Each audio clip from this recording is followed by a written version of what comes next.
Hey, Norcal Karters, my mic was off. I do that every single time.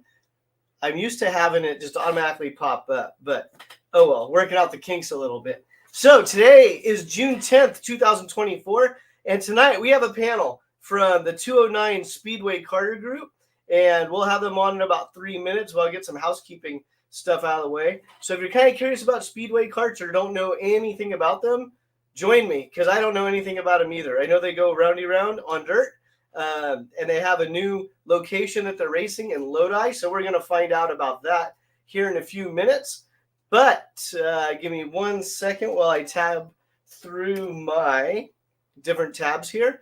And I'm going to run down the calendar really quickly for, what are we, June already? For just the next couple of weeks that are coming up. And then we'll jump right into the show.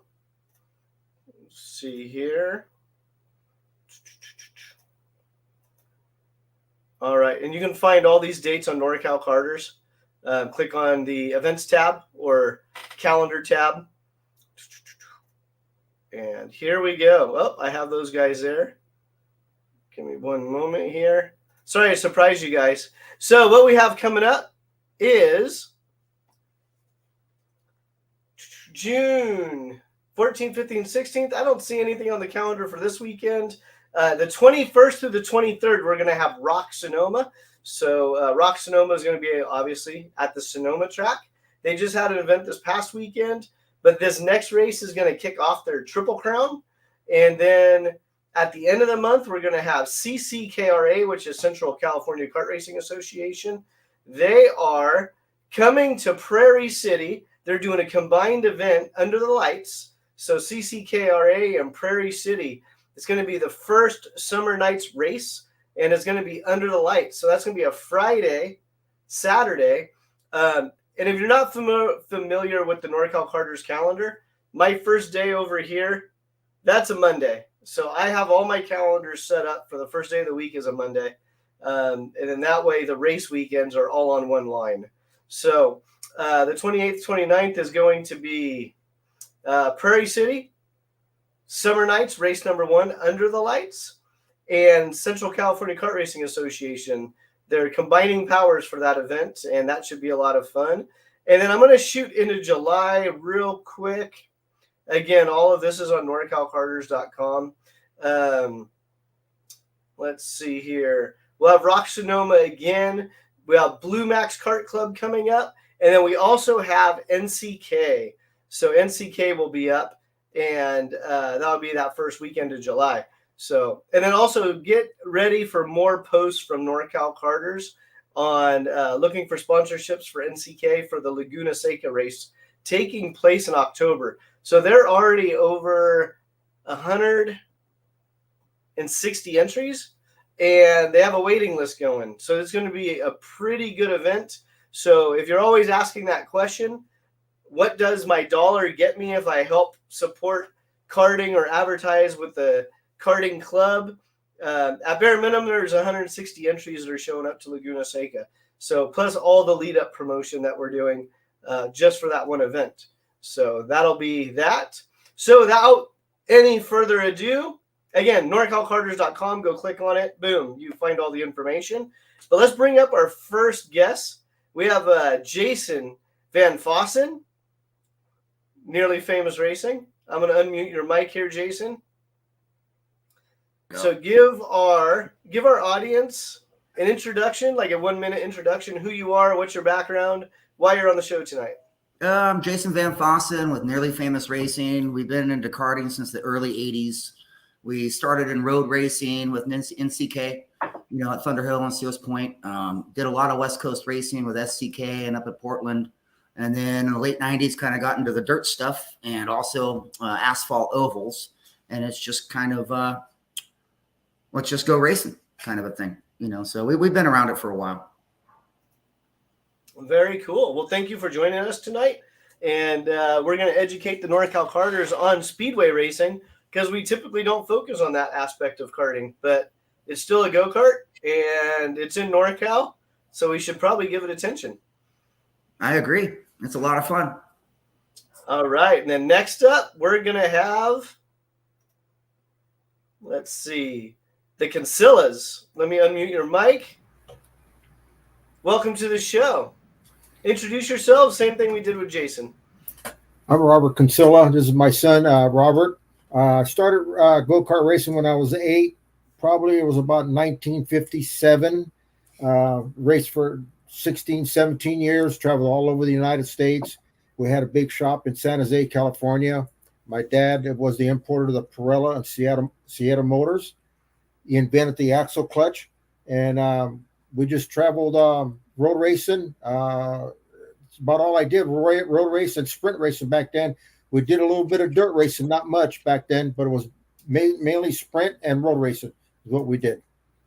So your dad invented the axle clutch? Yes, sir. I have. So do you have a warehouse full of old parts for those things? No, believe me, I wish I had a lot of the old stuff. A few years ago, my son located one of the original clutches, and he bought it for me on and gave it to me on Father's Day. And that's very cool. Yeah, and it took me 5 years to find it. Yeah, I have the original patent papers at that time. What happened was the Pirella and Seattle rotary valve motors were running against the McCulloughs, West Bends. They couldn't keep up with the rotary valve motor, the Italian motors, the RPMs and everything. IKF says now you have to put a clutch on the motor. Well, you can't put a 6-inch clutch, Hartman clutch, on a rotary valve motor. So that's when my dad went to work and invented the axle clutch and came out with it in 1962. Very cool. Yeah. See, that's why I love doing these shows where I don't have any knowledge on the type of racing, because you never know who ends up on the show and their history with karting. Yeah, we're pretty, back in the day, we were, probably at the peak, at the forefront of a lot of the racing back then. And then as we faded out, then the Emmys and Nelsons, kind of took the reins and went on to be the big boys back then. We were pretty stout in our days. We won our share of races, me and my dad and a friend and everything. So we did went to nationals, Rockford, Illinois, and sprints. I ran the road race course in Seattle, Washington. I've run just about all the enduro tracks in California, Arizona, Willow Springs, Riverside. I've run them all. Very cool. Now, when you say enduro, we're talking about oval. No, lay down road race. Oh, lay down. I'm sorry, lay down. The long lay downs. Lay down road race. Yeah. See, I don't even know what I'm talking about. Yeah. We'll teach you. Don't worry. No. You'll teach me. No. Mark Morrison's like, come on, pull yourself together. Yeah. So, and we had a big shop in San Jose for many years, Norcal Karters, and serviced the go-kart industry for many years. Very cool. Yeah. Let me ask you one last question, because I got into karting around 95, and it seemed to be when I've only done sprint racing. I've done a couple of road races, but for the most part, I'm a sprinter. And it seemed like in the 90s, there was that transition from guys going from road race to sprint. Would you say that's true? Because I remember being enamored with the road race karts because they had the full body work. They had the wings. They just looked a lot sexier than a sprint kart. Yeah. Back when I started doing it, we had makeshift side tanks, round aluminum tanks, and we were hanging them on with the electrical strut material because there was no such thing enduros. We actually back then took sprint carts, made them enduro carts. We put 2 tanks on the side, 2.5, 3 gallon tanks, and with some flat rebar pipe or whatever to do, and that was our racing. But road racing, it's a whole different experience than sprint racing. If you want to get the feeling of, I don't want to say NASCAR, but if you want to get the feeling of the draft and the speed, definitely go road racing. It's a whole new experience, whole different experience, speed-wise. Very cool. And then we'll come back to you two here in a moment, and then we'll let Joe introduce himself, and then we'll bring the whole panel up. Joe, welcome to the show. Same question for you. Introduce yourself. Tell us why you're on the show and your part in the 209 Speedway group. I'm Joe Williams. I'm the president this year for the 209 Speedway Kart. First of all, thank you for inviting us to come and at least tell you about our fun and exciting races we have coming up, and keeping my guys involved, and hopefully getting some of your people involved to come out and hang out with us. I've only been involved in the karting here the last 6 or 7 years. I got 2 little boys that really enjoy coming out there and competing with everyone, and we kind of make it a real family event. So get to be pretty close with the Van Fostens, the Consillas, numerous other families that are out there. The O'Briens. There's just a ton of people that really come out and support and help make this 209 Speedway Karters a really good group to be part of. I'd like to definitely say that we are very lucky to have Mr. Robert Consilla, because he is part of the Hall of Fame for the go-karts. Was inducted this year into the very first Hall of Fame for us, and a lot of knowledge there. Very willing to come help us. We're just basically here to go out and have a good time and keep our sport alive and growing, and kind of go from there. Very cool. Well, that being said, let's bring everybody up here, and then let's see here.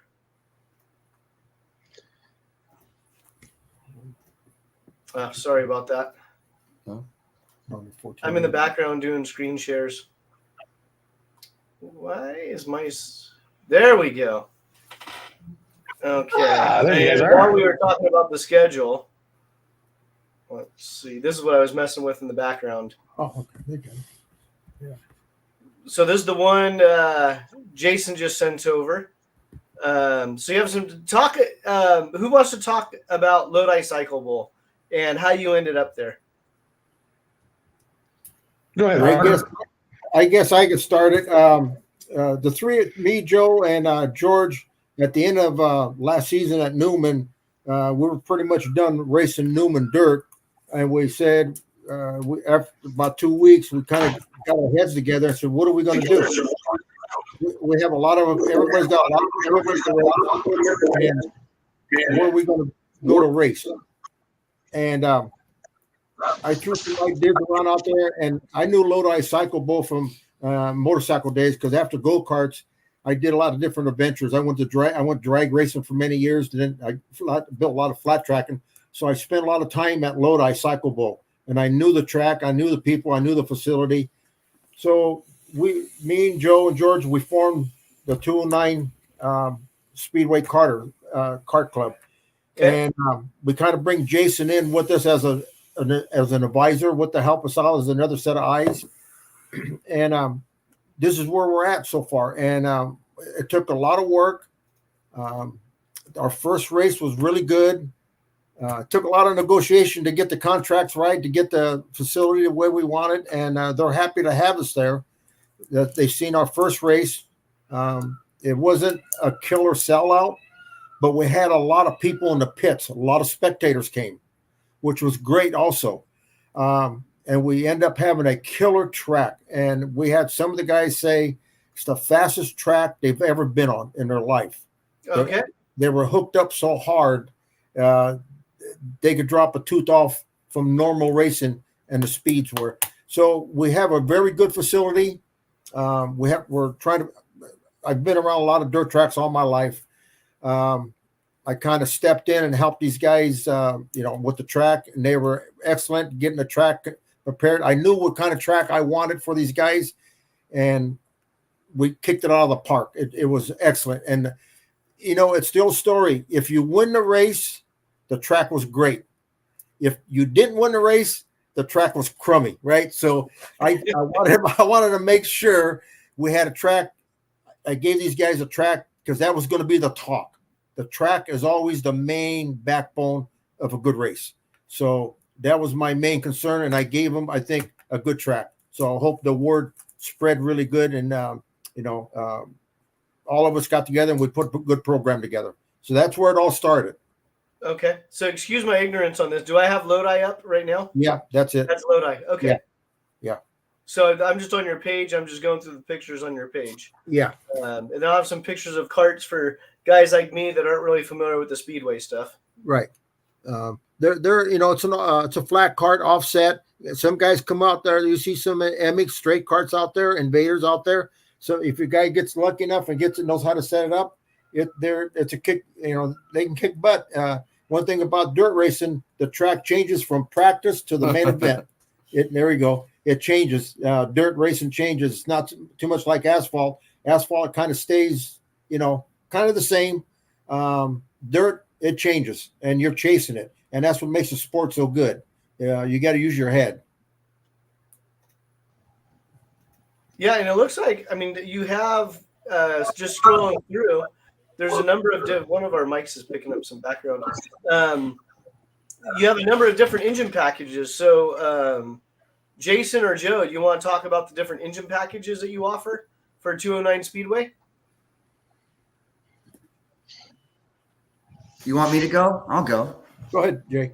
Okay, well, KT100 is the class that I run. I think it's the most fun for me personally, but the UAS guys, those are the fastest guys out there. Like Robert was saying, they're pushing 80 miles an hour. They're a lot of fun to watch. We've got the clone class that's also very competitive, and those guys are moving around there too. We've got the 224s, which that's a growing class over the past couple of years. A lot of guys are getting into that. It's a really competitive, kind of more of a stock class. And now we're starting to invite the cage clones in too, which there's a big movement in cage clones right now. We're trying to get those guys to come out because I know they're going to love the track. Man, it's smooth. It's fast. Turn 1 and turn 2 is a little bit trickier than turn 3 and turn 4. It's a little bit of an egg shape. It's being on a bunch of racetracks in my lifetime. It's tricky. It's really tricky and really exciting and a lot of fun, man. I really want people to come out and check this place out because it's definitely So when you say 224, what is that engine? It's a Predator 224. You can get them from Harbor Freight. Okay. Yeah. Did I miss a class, Joe? I might have missed a couple classes. I got Joe mute. Hold it on for a second. Go ahead, Joe. We have some kids run the junior flats, beginner flats. We have a beginner box stock and then a box stock class that comes and runs with us as well. We do offer a pure stock class. Hold on, Joe. When you guys are naming the class, what is the actual manufacturer of the engines? Most of the engines you're going to see that run out there with us are going to be either the 212 Predators or the 224s, alongside of the KT100s or the UAS cars in some different way, shape, sort of form with different mods performed. The clone class, of course, the 186 clones. And if you show up, you want to bring an Outlaw 250 car, come run with us. We will make a class for you to come run, and hopefully you'll tell your buddies and bring a few more guys with you next time, and go from there. The 250s, the 500s. We're like Jason said, we're really excited about the cage clones coming to run with us. I think they'll really enjoy that. We had a decent little car count that started with us on the first race, and they really enjoyed it. All three of the guys came and told us how fast our track was and how smooth it was, and they really enjoyed being out there with us. I think we're, for the most part, we're fairly open to any class that would like to come and see us. They have the Predator Ghost motors, and we have a class set up specifically for them. All of our rules will be on our Facebook page, and if there's something someone sees that says, "Hey, I really want to come and try to run this with you," they can approach us, and if we got the time and everything to fit them into the schedule, we're happy to do so. Very cool. So right now I'm just scrolling through your guys' pages, and you can see a lot of different body work and different styles. I'm pretty sure there was a number 18 I saw here a moment ago. I'm pretty sure that was a UAS type of a car. That one, is that a UAS? Yes. Yeah. Mm-hmm. Yeah. So if you're a tinkerer and you're a smart tinkerer, the UAS class is for you. The rule book is pretty short. They're pretty open on manufacturers for the engines, and they're pretty wide open on what you can and can't do. And there's a lot of innovation coming out of the UAS stuff. If you like your hair on fire, that's the way to go. Yeah. It's an expensive class. It ain't a cheap class to get into. You know, if you want to reach the top of karting on dirt, that's the class to get into. If you want to, you know, if you want to wet your whistle and you got the hair to do it, that's the class to get into. Yeah, when I worked over at SweetTech, we did Diotti's engines, and just combing through the rule book for Rainy and like what we can do, what we can't do, researching parts. I'm not exaggerating. Like the engine section was like 2 paragraphs long of what you can't do. Right. And it's like it is almost exact opposite of sprint. It's like if it's not in here, if it's not in the rule, you can do it. Isn't that how it always is? Yeah. Well, they always use that caveat. If it's not in the rule book, you can't do it. And then USA was almost the opposite. If you can dream it, do it. But yeah, no, it was a really cool class to dive into. Let's see here. Mitch Forrest, when is the next race? June 29th. June 29th. And I should have that schedule. And then all this information, if you're watching the show, all of this is on the 209 Speedway Karters Facebook page. That's their official information page for their series and their club.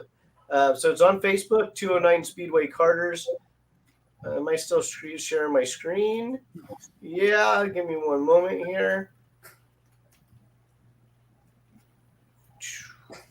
And when we were doing our scheduling, and correct me if I'm wrong, Dad or Joe, when we were doing our scheduling, we were kind of pushed back. So the dates that it may conflict with other tracks, we try not to do, but we had to get in where we fit in, really, kind of thing. Yeah, and that's always the hard part. Yeah, a lot of you know Ashley. She is the one that came up with the NorCal Mondays kind of tagline for Norcal Karters. And in the off season, she spent hours just trying to get the clubs together to minimize how many races are on top of each other. Yeah. In some tracks, quite on it, like Sonoma, you know, they kind of just hand it to you and go, "These are your dates. Do you want them or you don't?" But the clubs that are able to move stuff around, they did a really nice job this year of moving stuff around, so there was pretty minimal conflict, at least with tracks that matter to the local racer, meaning our Sacramento tracks did a really good job at staying off of each other's calendar.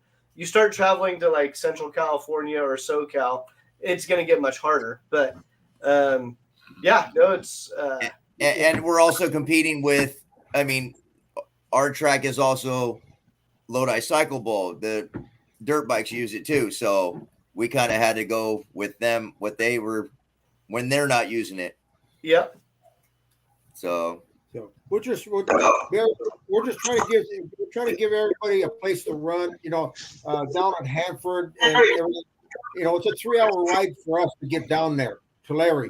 You know, so we kind of didn't have too many places to go to, and to keep it central where we can pull people from Sacramento and people from, you know, Modesto area up there a little bit, maybe Fresno. So Lodi was a pretty good spot for us in the middle to get everybody to come. It's a well-established track, been there for years. So we're just trying to keep the sport alive and give everybody if they come out and see our track and the facility, they're going to fall in love with it because we got it's second to none, believe me. And we're going to try to have more races this year after our original. We're trying to, but next year, you know, we got our feet wet this year. Next year, we're going to try for bigger, better things. We're going to try to get the UAS Nationals at Lodi. We're going to try to put in a picture. Oh, really? Yes. Okay. I mean, we got a facility that's second to none, believe me, for the dirt track. And it's a great track. And Jason could tell you, I wasn't on the track, but Jason could tell you that It made it a 2-groove track. There was actually 2 grooves in the corner you could pass. Most dirt tracks, there's 1 groove. Down low and down the straightaway, you can pass. This track had an inside, outside groove, plus plenty of room to pass. No crash. There was no crashing, no nothing. It was plenty big enough for us for it to have a race on. So yeah. To add to that, I'm sorry if I interrupted, Robert, but as a driver, from a driver perspective, the track was so wide with so much grip all the way around. You could put the kart anywhere on entry, on turn 1 and on turn 3, to where you had the option of where you wanted to exit. Like there's a lot of room to move around. Like a lot of dirt tracks out there, it's a 1 groove, follow the leader, because if you get 1 groove up, or even if you get 12 inches up, you get your right side tires into the dirt, you're getting loose and you're chasing the thing around and you're giving the spot away. But this track really had a lot of grip. I would say at least 2 karts wide, on entry, on exit, maybe a little bit smaller, but it was really, really a fun driver's track, and very forgivable too. A lot of room. Now, what are you guys doing for tires? Is it a spec tire or is it open tire? Open tire for the KTs. I believe the clones are treads only. Am I wrong on that, guys? yeah, you're right. Treads only. D50 on the right rear. Right. So treads only, so it's open on 3. The right rear is a spec tire. Yeah. It has to punch. It's got to punch 48. Yeah. We don't. A lot of the tracks say you have to run a D50 tire. We don't designate a D50 tire. We just designate. We punch it. It's got to punch 48. Now, when you say D50, is that a manufacturer's part number, or is that a standard? That's the hardness. That's Hoosier's number. Hoosier has a D50, which is Burris's 33. Right, Jason? Is that correct, Jason? Yeah, 33A is the harder on Burris, and then 33B is a little bit softer, if I'm correct. But they're supposed to punch a 48 right out of the box. Yeah. Got it. So when you're saying punching a 48, that's on the durometer? Yes. Yeah. Just for our new guys out there. Yeah. Or our tire dopers. Joe, are those rules correct? I believe so. Yeah. You see, I have it in front of me. He's looking them up right.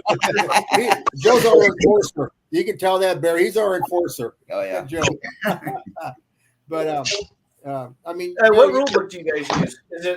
Is it like a WKA IKF, or is it based on your own set of rules? We kind of took. I think George used the rules from Killa, Hanford. Joe, go ahead.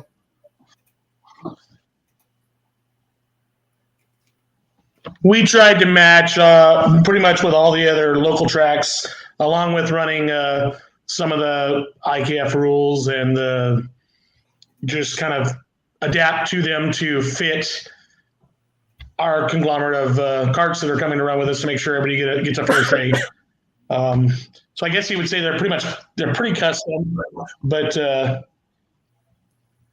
in the most rules that you pull up that are going to be anything we have are going to be the same rules you're going to find at any of the local tracks that run with us. Okay. And then where would people find those published? They are on our Facebook page. Okay.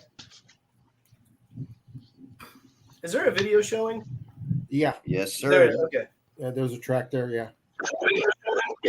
That's the track when we first got there, though. Yeah, this one was from. Yeah, if you had a video of the track the way we ran it to last weekend, man, I'll tell you what, they had tires and they had discs, and they had cones lining the inside corner. I don't think anybody hit one cone all night long. Kept us out of the grass. It was very, very well set up. Jason, how wide do you think the track is? It depends. All right, so I think the exit of 2 is a little bit wider. I'm going to say it's probably 30 feet. The exit of 4 comes up pretty quick on you just because it's a little bit sharper. Yeah, I got into the grass a little bit there and almost ended up into the grandstands, but we won't talk about that. I think we're a minimum of 32 feet, Jason. Okay. Yeah, I was gonna guess about 30 feet. Yeah. That's pretty So good. I used all that up, huh, Joe? Dang. All right. You did, Jay. And then since you guys are talking about the width of the track, George Young, he should probably know this, but he's prompted us, I think. How long is the track? 2/10, 2/10. I think. Yeah. So then Doug Tejeda, he's chiming in. Racing line 1,200 feet. What's Yeah, the racing line, high or low? Yeah. It's just that I think Joe, when they measured it, was like a 2/10. 2/10. Yeah. Yeah. But And then when you guys Yeah, it was measure just the over track, 2/10. is it down the center Yeah. of the track? So I think last year in. Correct. Yeah, the racing line definitely changes depending on what class you're in. The kids are going to be running down on the bottom, kind of hugging the inside, even going down the chute. But the faster you're going, you're going to use that exit, and you're going to use that. I'm not going to say asphalt, but use that track to carry your momentum on exit. So the faster you're going, definitely the more track you use. And then what type of a mile per? Let's KT 100 and UAS, and then KT 100. And then the 212. What are the top speeds you're doing? KT 100, we're pushing 60 miles an hour. I think, probably 57, 58, depending on the night. Also, the track gets faster as it gets darker and the sun goes down. We come under the lights, the moisture in the track comes up, and you get a lot more grip, for the main events. And but the UAS guys, man, I can't believe how fast they were going out there. What'd you say, Robert? They're like 78 miles an hour. Yeah, they were running 78 miles an hour. They're getting around the track 14.6. And the clones were getting around there at almost 55 miles an hour in the clone Predator 212.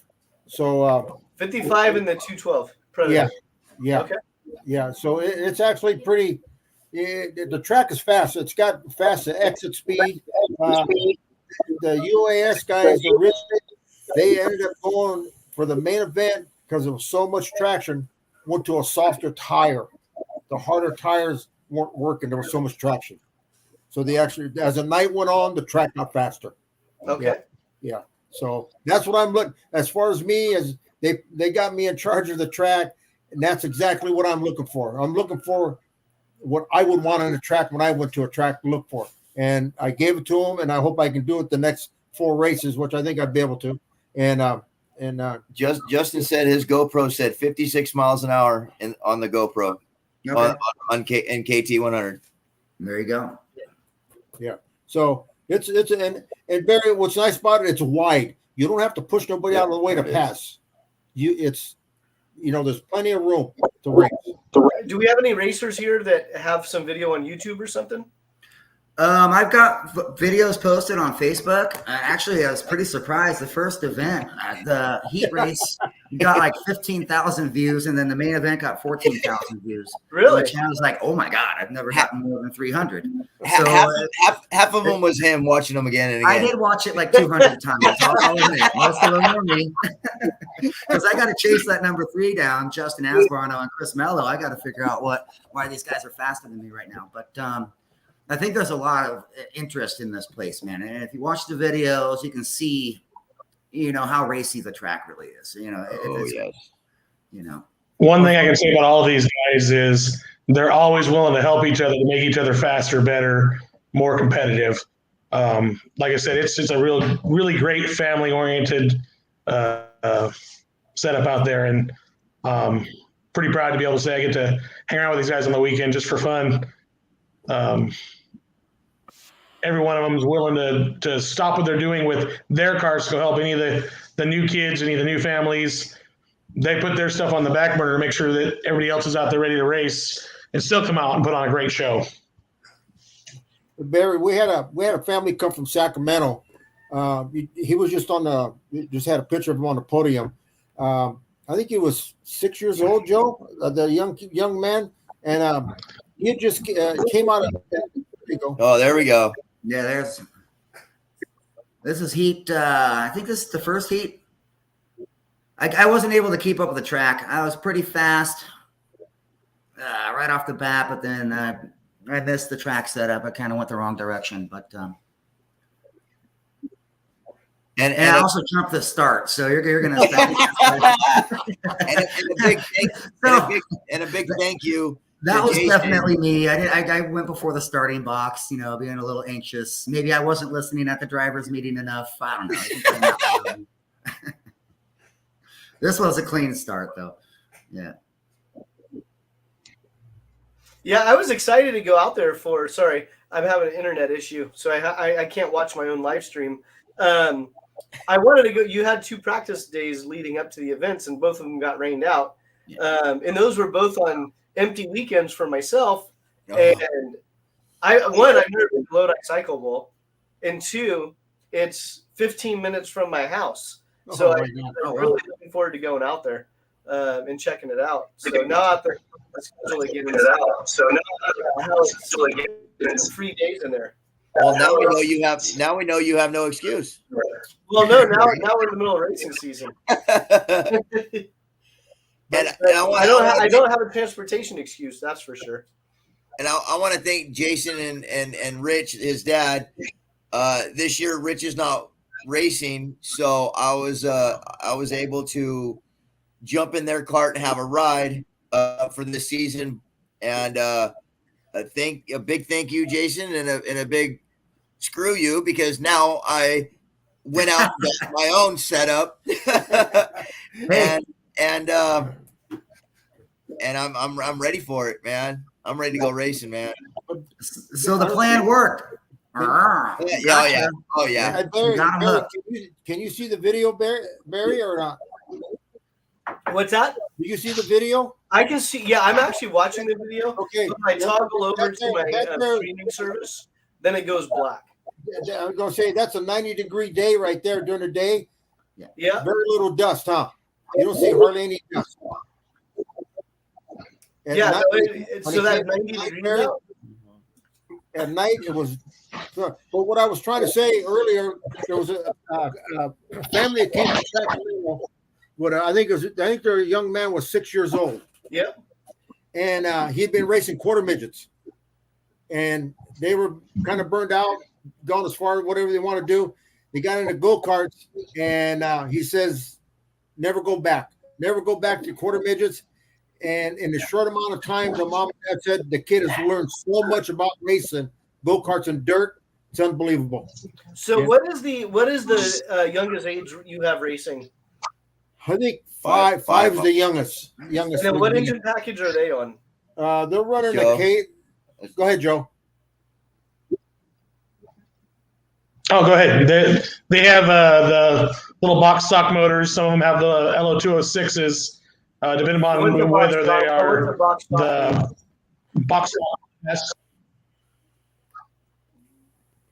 The box stocks stock project there. Robert's probably a little more versed in this than I am, being a motor builder himself. No, they're pretty much a sealed motor. Maybe they might be running the new 225 Tilson sealed motor, or they'll run the box stock out of the box, or they'll run the 206, the Briggs motor. Well, and the reason I want the clarification on box stock is, to me, that doesn't mean anything. It's because there's not a manufacturer that's box stock. Yeah. And that's what I'm asking. Is it a Tillotson or a Briggs or Predator? There's in racing, box stock to a racer, forget it. I ain't going there. We want horsepower, right? We ain't taking nothing stock there.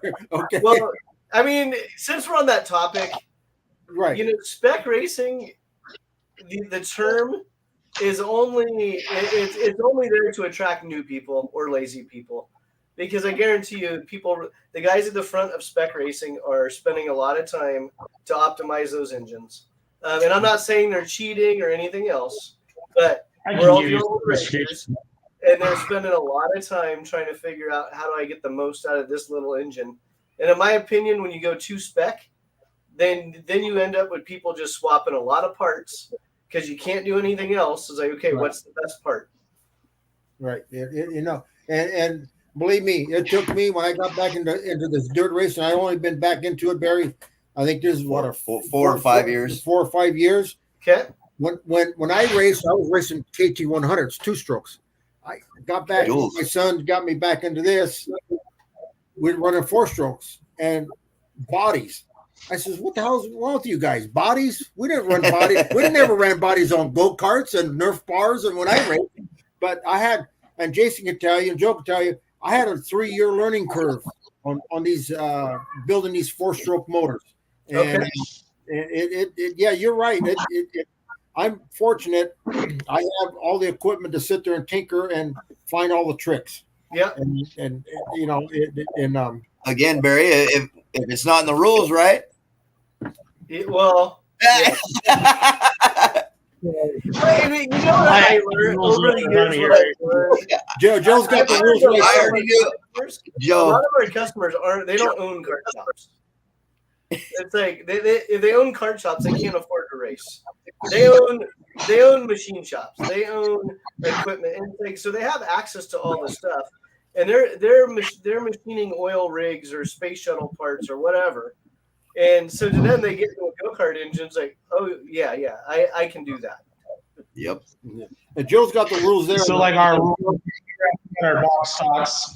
So like our box stock cage carts, our 8 to 13-year-olds, they run an LO 206 engine with a black slide. LO 206 Our junior black flat- slide, that's from 8 to 13. Okay. Yeah, 8 to 13. So our junior flat carts are 8 to 14-year-olds, and they run the 212 non-Hemi engine, the Predator.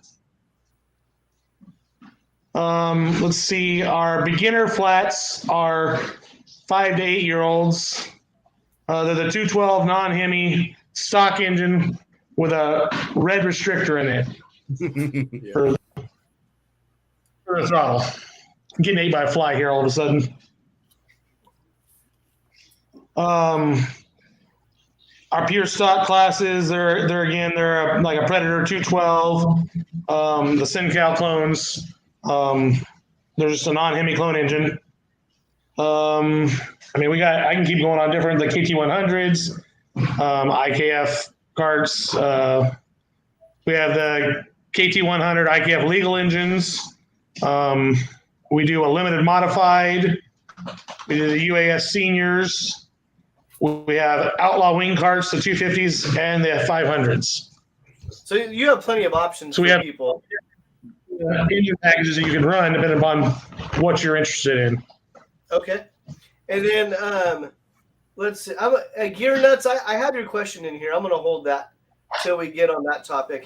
But Jason, where is that video that you were saying had like thousands of views? Well, the first one you just played, that one I think had 1,500 views, and then there's another one that I posted right after that. It was at night. It was the main event. I think that one had 14,000 views. Justin, I think Justin's got a pretty good one on his Facebook page. Oh, I bet you he does too. Yeah. Okay, let's see if this is it. Let me know here in a second. I like pictures and videos. Can you tell? No, the videos are cool, man, because it really shows you how much we move around the track, and it really shows you how much it's not follow the leader type racing. You know, you can see where I'm in third place and I'm following Chris and Justin. They were faster than me that night, but I can see where they kind of got tangled up a little bit. Now here's the main event video. I think this one got the 14,000 views or whatever. So But this you can is only see, a minute 35. So is it's cut off? oh, I don't remember. Oh, It may be, yeah, because they ended up walking off on me. So yeah, I probably cut it off when I started to suck. So I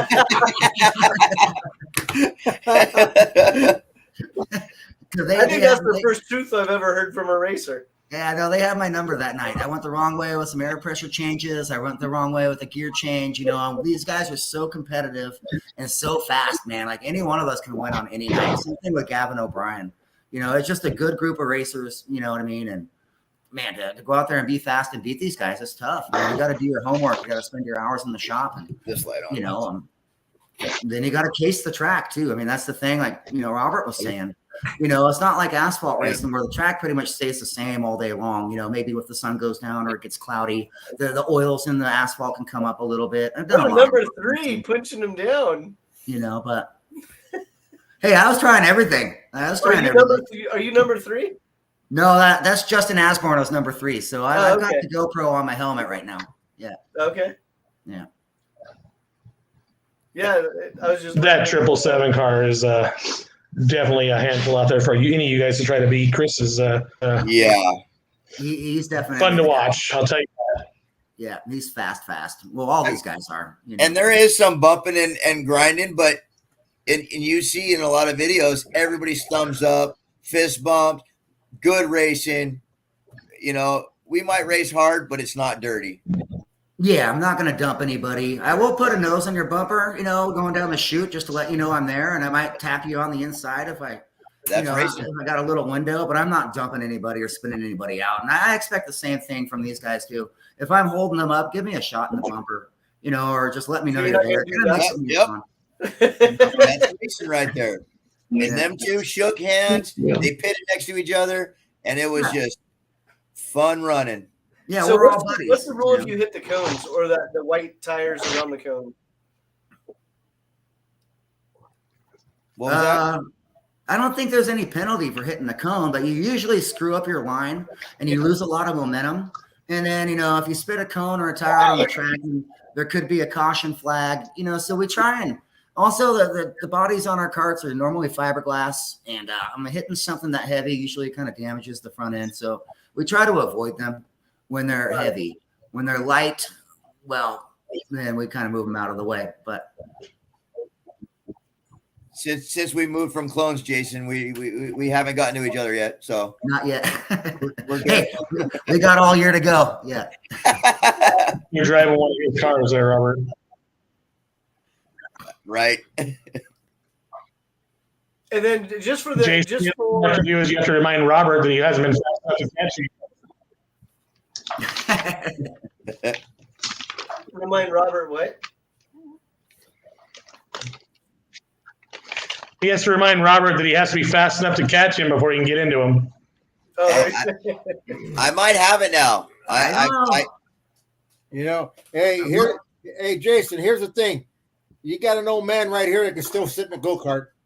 Oh, now let's see. Hey, I can still tune that carburetor on that T100. Believe me. Oh, I know it. Hey, it only took him like 2 seconds. He listened to it real quick when he fired it up, and he boom, and he looks at me like, yeah. Yeah, it's gonna be fun. Yeah, I can't wait. So our buddy Gear Nuts had a question. Let's see. Is there some trick to getting the tires sticky on dirt? Do you even want them super sticky, or how does that work? Yes and no. Yes and no. That's part of the tricky part about running slicks on the dirt is coming with a correct compound and trying to chase the track. If you know it's going to be a dusty track, you're probably going to want softer tires. But if it's going to be a blue groove, more of a concrete type based track, then you're going to want harder tires because it's going to build more heat. So that's one of the tricks of dirt racing. You know, you can't just show up with one set of tires. Well, I mean, I do. You can if I guess that comes with experience, right? You know.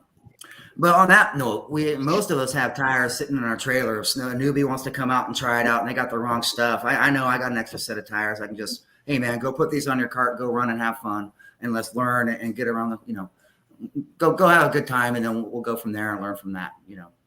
And then Barry, there's some trailers you can't walk into because the tire prep smell is so bad. Biohazard, you know. So you are saying tire prep is legal? Well, Joe. Well, no, not so much.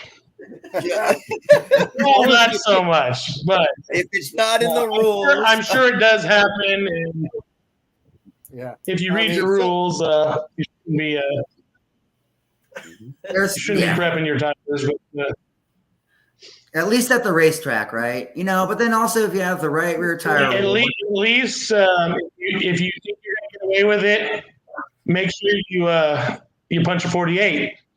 Yep. Exactly. Yeah. Absolutely. And you can't have too much grip too.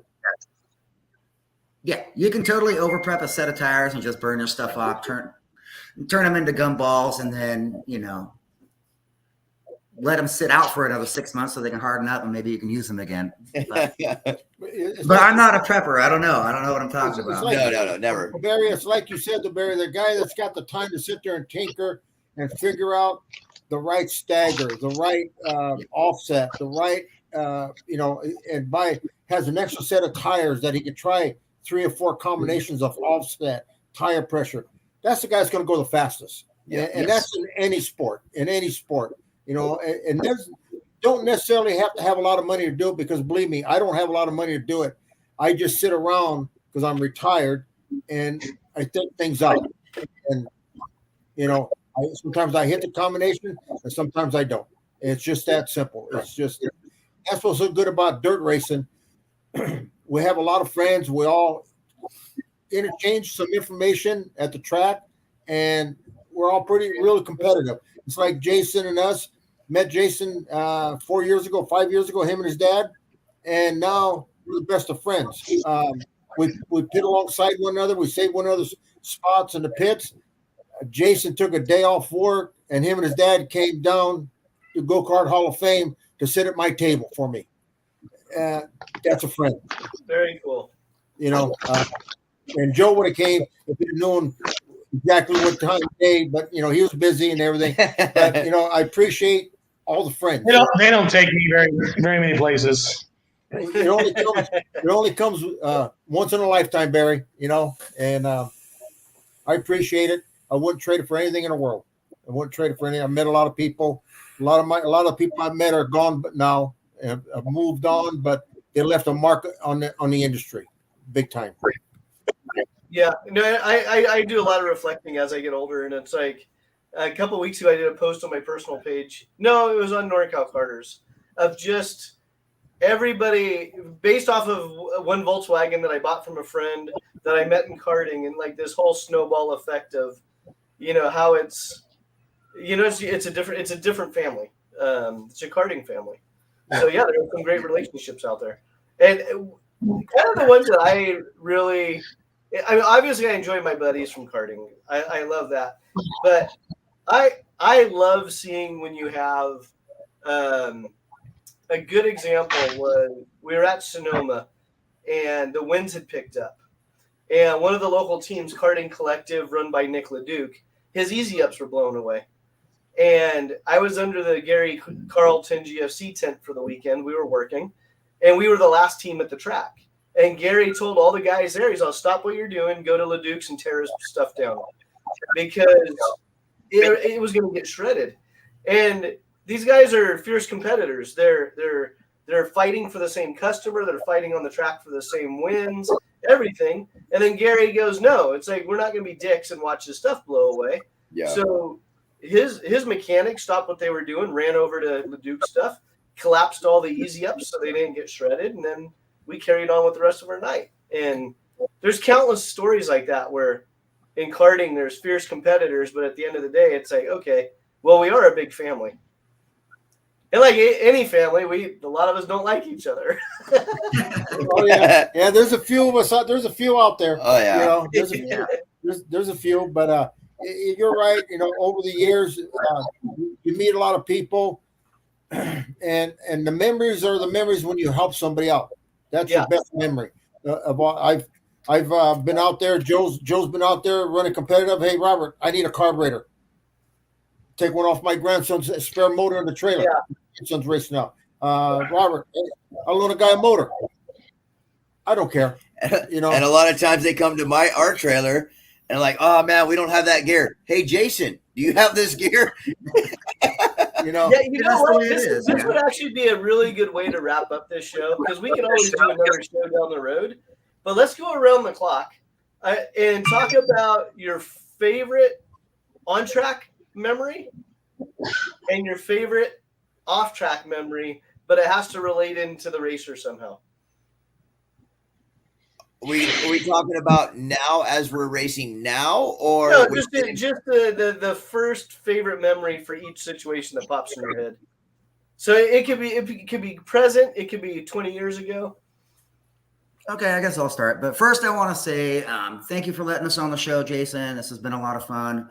Joe, Robert, George, thank you guys for working so hard to bring us, Lodi and get that whole thing put together, because look, I'm getting goosebumps right now. We wouldn't have a place to race if it wasn't for you guys, man. I'd be driving 3 hours to Hanford or Chowchilla or whatever.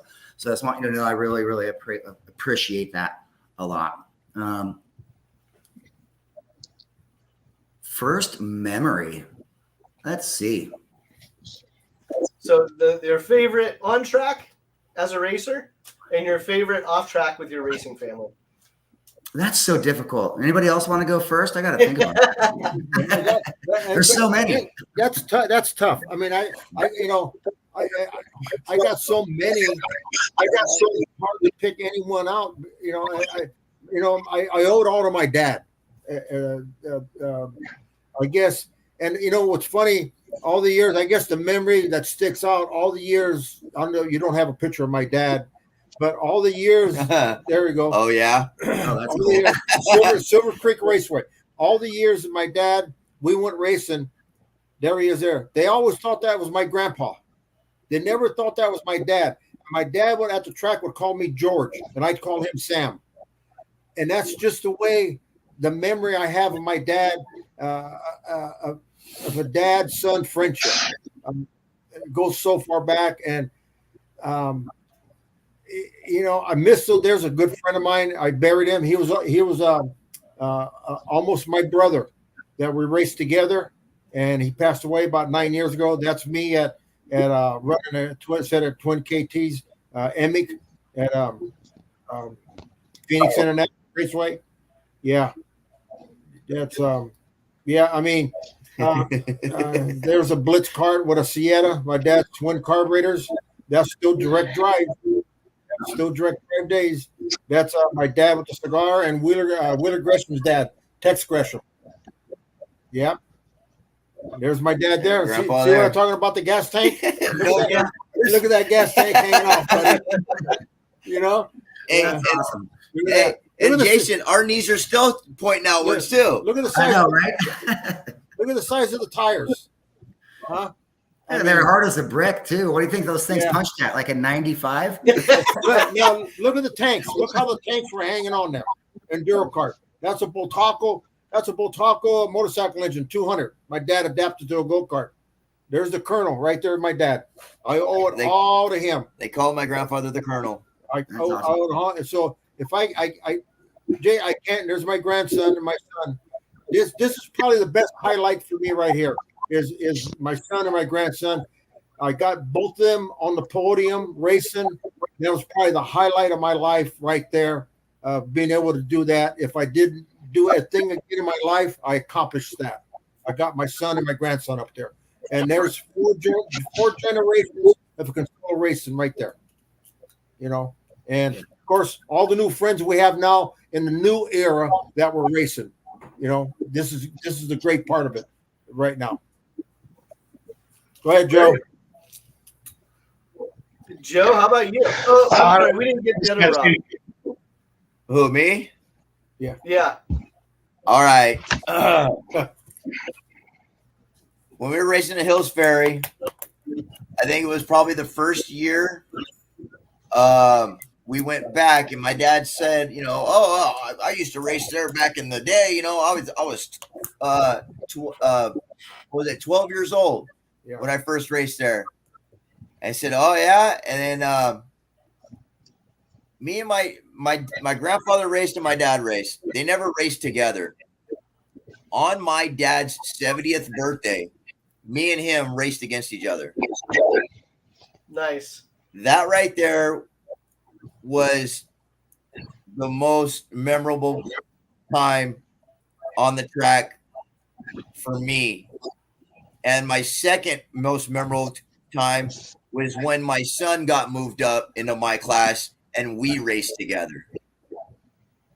No one's ever going to take that from me, ever. And I will always have that. That's mine. That's yours. Joe, how about you? Hey, Jason, we got to get back to you. Sorry. Okay, sorry. That's a long story. I started out with late model racing and doing different things like that. Moved down here with the go-karts with the kids. Memorable for me is just watching the two boys of mine go out there, for week after week when we were running at Hills Ferry, and watch one take a podium and the next one next below him on it, and then vice versa, and then racing with Robert's son Deegan, kid's tough to beat, and just go out and every week watch the three of those boys 1, 2, 3, 3, 2, 1, up and down, right side up.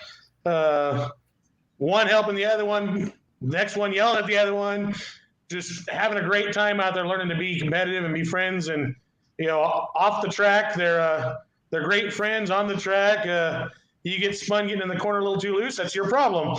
But just watch, have a good time, and make new friends and be part of it, and not having to sit there on the sideline watching, going, well, I wish I could do that, all the help that comes from all these guys. Jason, I could be out working on the track doing something, my kids have trouble, and Jason and his dad are over there fixing my carts and grabbing parts from the Consillas because they're next door and they got it, whatever we needed to do to keep all these kids out there going and just having a great time. Yeah. Very cool. All right, Jason, how about you? I'm going to have to piggyback on the same thing these guys are saying, the on and off track thing. I think they all kind of coincide because I remember, hanging out with my dad. He started taking me to the go-kart races when I was like 7, 8 years old. He'd have me do a stopwatch for him at Sears Point. I'm standing at the pit wall watching these guys just flying by me at 100 miles an hour. But make sure you click it at the right spot because you need to write down every single time. Then they start, let me do air pressure, and they started teaching me about the motors. And, I was his pit crew, and I was like hands on. And then we went everywhere, man. I remember getting chicken pox on the way back from Portland, because we went up there to go run a road race. I'm laying in the back of the motorhome with all this swab or whatever the hell was on me, And, but anyway, all over the West Coast. And then you got me a go-kart, and I think when I was 14, and we started racing together. And I finally started to get fast enough to, run with them and keep up with them. Then the next thing you know, we're finishing 1 and 2, and we're running for national championships, and it's just the two of us. We're just racing together. We're driving together. We're going to Oklahoma for the nationals. We're going to Las Vegas. We're going to Willow Springs. We're going all over the place. Just the two of us. Blasting Steppenwolf in the cab of the motorhome. You know what I mean? And singing along, and then we go down there and. Yeah, it's just a good time. And then, back to Hills Ferry, it's like, okay, that place opened up. Well, no, first it was Atwater. Atwater was when we first got back into dirt racing in 2017. And, he really didn't want anything to do with it, but we threw a Yamaha together on a practice day. And I hurt my back or something was going on. I'm like, hey, man, why don't you go drive it? That guy got in there and he did 60 laps. He ran the gas out of that thing. And then he was hooked too. So there we were. Now we're dirt racing again. And, yeah, it's just a lot of fun, these people that we race with. It's a really, I don't want to call it a small family. I think it's a big family, But you have the tight knit people that we all have our backs. Like Robert said, pitting next to you, anything Joe ever wants, or anybody can come over to our trailer and just ask for anything, and if we have it, we're going to give it to them. That way, we can have fun for the day. And some of those guys are your fierce competitors. Like you were saying, Jason. Like I got to beat these guys. But I want to get them on the track so I can beat them fair and square. I want to don't want to sit in the pits and go home and not have to get their laps. I got one thing left I need to say, and I can't let it go past because behind us, we're out there doing our thing, but there's always a mom or a wife that's supporting us.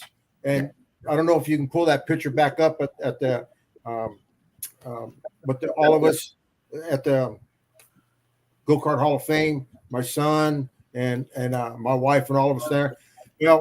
She's been in the hospital for the last 5 days fighting a little heart condition.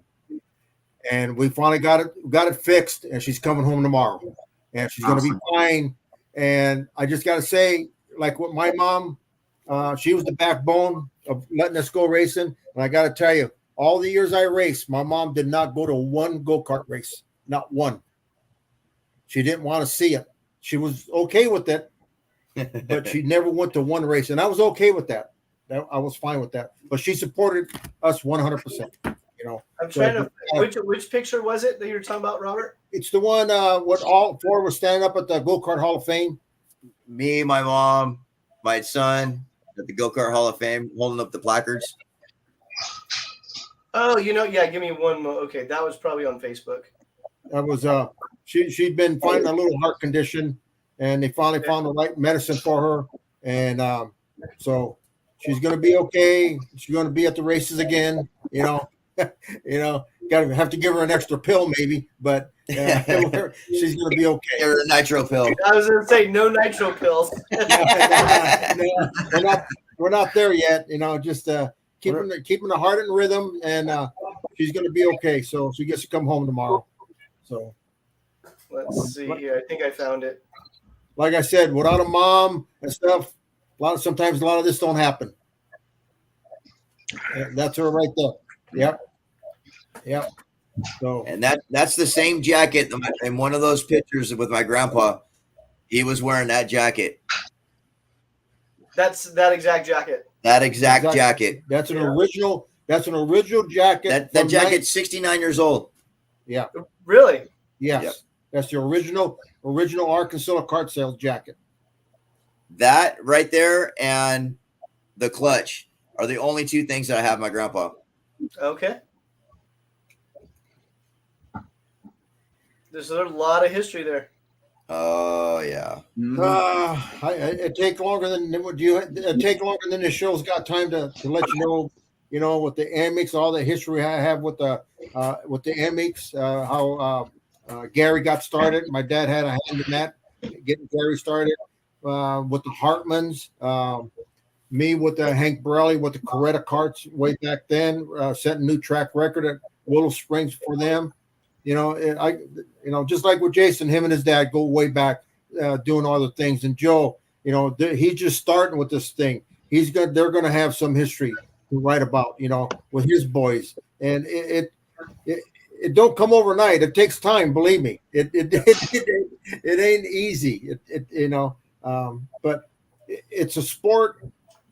I owe a lot of it. What I'm doing now, building the Harleys and doing stuff that I do now, I owe a lot of it to go-karts because that's where it trained me to do my skills. And it kept me out of trouble. There's mom right there. There's my wife right there. In the hospital. In a hospital bed. Yeah, that's cool. So, but it's a great sport. Anybody new that's listening, you can't go wrong in go-kart racing. It'll teach your young kid how to respect people. It'll teach them how to the competition. And mainly, it's a tool for mom and dad. If you don't get good school grades, you ain't going racing, okay, buddy? It's just that simple, you know. So, I don't know if it's a good tool for the old man anymore because the old man sometimes gets hot under the collar at the racetrack. No, not you. No, never. This one. I think that's just the personality racing attracts. Yeah, I've learned to cool it. I have to cool it. I'm on the board here with the 209, and so I got to cool it. And that's probably a good thing. And but it's working out really great with Joe, George, and me. We're having a good time. We pull Jason into the mix once in a while and get him all confused. And I think we and Rick, his dad's got a lot of experience. We rely on them, you know, for a little extra help sometimes. But we got a lot of great bones, at least. It's coming along. It's coming along really good, and I think our second year it's going to be better. I know me and Joe and George, we've got some ideas that we want to, you know, promote for better next year. We're just trying to get a little more support to come to us, and I think we'll do good. Yeah, and this show's good, and appreciate this. This show's going to help us. Absolutely phenomenal. Yeah, I hope so. So let's talk about the track. Jason. So you guys are talking about having growing the club, getting more people out to the track. Does your track? Do you guys have concessions or anything like that during race nights? Go ahead, Joe. We do. You do have. We have a young lady. We do have a young lady that comes out and does cooking right there on site for us. Everything's delicious. In fact, I'm not a little bitty guy, and there's always you're a qualified food critic. Connoisseur. You know, if I can't be on the track there, I got to be supported somehow, right? Check out all the good food, make sure everybody's there, having a good time, supporting everybody we can. And then what do you like if I just wanted to show up and I needed a wristband? Are you guys charging for wristbands, or what are you charging the spectators just to come out and check out the 209 Speedway Karters? We do charge for wristbands. Generally, you buy a wristband, you get all access to everything we do. It's $20. Okay. And definitely welcome you to come on out. We may start doing just some spectator wristbands, a little cheaper up there on the top side. Again, that'll be no pit access, but just for for everybody's safety and insurance purposes, we charge for the wristbands and give you full access to our pits and everything. Yeah. Well, I mean, I think a lot of people don't understand that if it's getting expensive for you as a person and as a household, it's getting expensive for the promoters as well. And every little dollar that goes into the pot is helping in some way. Yeah. I mean, just buy a damn wristband. Yeah. They're there to keep everybody safe, right? That's if for some reason there was a problem, that you're covered. Yeah. Joe, do you want to go over what it costs for a driver and everything like that? I don't have everything right in front of me. I'd have to look it up here real quick, Robert. I try to remember all this stuff off the top of my head, but there's always so much going on for me. We can just send them directly to you. Or send them directly to your Facebook page, 209 Speedway Karters. So again, we have that's your official page, correct? Correct. You don't have like a website address? Not yet. Not yet. Okay. So it's your Facebook page is how you get your information out. And then are you guys on Instagram as well? I do not believe so. Okay. As this all starts, as it's going to progress here, I'm sure you'll start finding us anywhere and everywhere we can get our name out. That's for sure. Yeah. And if we'd like to have people come out if they're listening to the show and they got questions, we'd like the people to come out and talk to us. And if they got a young person, a young boy or a young girl, we're more than glad to send them in a go-kart and let them feel it. We can't really let them go around the track, but we'll let them get in it, put a helmet on, let them see what it feels like, and be glad to explain it and try to get some new starters to come into the program if we can. That's what we'd like to try to do. So it looks like their next opportunity is going to be June 29th. Yeah. Yep. Gates open at 11. Yeah. And you try to get done around 10. Correct. Yes. Yeah. And that's Lodi Cycle Bowl. Yeah. And now a Lodi Cycle Bowl, will that pull up pretty easy on Google Maps or Waze or whatever your map app is? Yeah. Highway 99, 8 Mile Road exit. That's what it is. Yeah. 8 Mile Road exit to Morse, Morse, and just follow it till it dead ends into Lodi Cycle Bowl. Try to keep your speed at 25 mile an hour. Would be greatly appreciated. That's what we do for all the neighbors. They're all fantastic and treat us quite well. So we try to respect the speed up and down the road for them. Otherwise, you'll drag your tractor through there every 15 feet. Yeah. Well, things happen. Yeah. But hopefully we can grow this track and Lodi, the motorcycle club, will give us more dates and we can put but like I said, we have to work in between their schedule too. So we're fortunate to have the days we have now and be able to keep everybody kind of in, not driving 3 or 4 hours to go to another track. So I'd like to say thank you definitely to the Lodi Cycle Bowl for allowing us to come there. And everybody there so far has been great. They've all helped out anything and everything they can do to help promote us and to get us Absolutely. going. And I'm hoping to keep that partnership viable for as long as possible. Very cool. All right. Well, I'll give each of you some closing comments and we'll wrap up the show with the 209 Speedway Karters. Jason? I guess I'm going first. All right. I'll repeat myself, Jason, thanks for letting us come on here and talk about our track and talk about dirt track racing. And, asphalt racing to me is a lot more expensive. I did it for a lot of years. Dirt racing to me is a lot more affordable. And if you got a go-kart sitting in the backyard or sitting in the garage collecting dust or whatever, it's pretty affordable, relatively cheap to come out and check out our dirt track and have some fun. And so anyway, I hope to see everybody there. Thank you. Very cool. Thank you, Jason. Who's next? Not me. Yeah, I'll go. I want to thank you for having us on the show. We need all the promotion we can get right now to help our racetrack. I want to invite everybody to come out, whether you can race or you want to talk to us about it. We can steer you in the right direction. It's a great family sport. I think you'll enjoy it. I've done it for many decades. It's got me to where I'm at right now, and I'm proud of it. I got my son and my grandson are racing, passing the torch. So please come out and join us. If you don't want to race, just come out and spectate it and enjoy the fun and enjoy the party. Yeah, I also want to say thank you for having this. I mean, this right here touches everybody across the country. They might be moving to California, and oh man, we're gonna have to sell all of our kart stuff because I don't know what. Well, here it is. There's still karting around, and I just hope I'm able to do it for many, many more years. So when I'm my dad's age and then my son's my age, I hope we can continue doing it. I love hanging out with my dad. I love hanging out with my son. We call them our race family. All the time.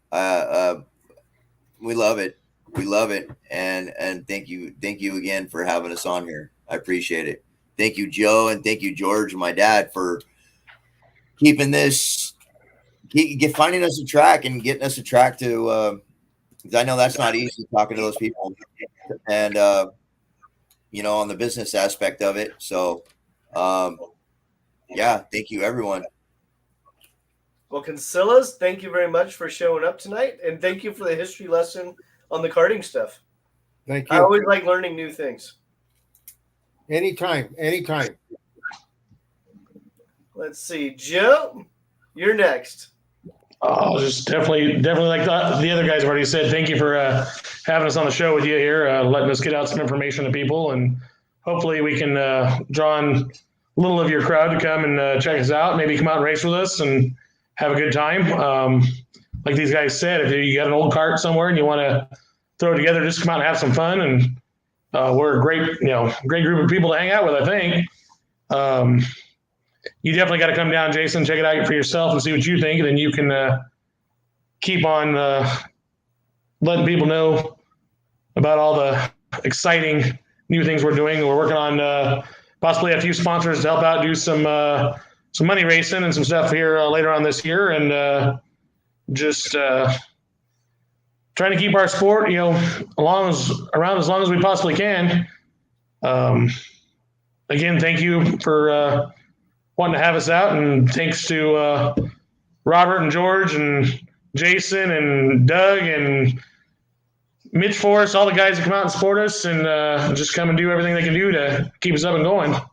I appreciate all of you. You guys give my two little boys people to look up to come out there and go racing and want to be like when they get older. And just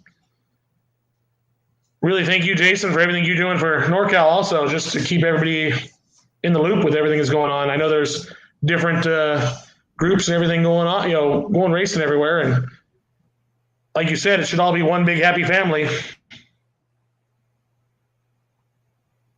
Very cool, Joe. Well, thank you for joining us tonight. And again, as a recap to everybody, 209 Speedway Karters. You can find them on Facebook. And let's see here. There we go. So you can find them on Facebook, 209 Speedway Karters. And that is their official page. And it was a great show tonight. I learned a lot. I love this. I love doing this stuff when it's something I have no idea what I'm talking about and something that's just completely new to me. And I'm really curious to try out their snack bars, because that's my little shtick with NorCal Mondays is, where's your favorite place to eat to or from the racetrack? And I didn't ask that question tonight because we went a little bit different direction. But and as always, my normal sign off is, if we all just get one person in the sport, we'll double by next year. Everyone have a great night.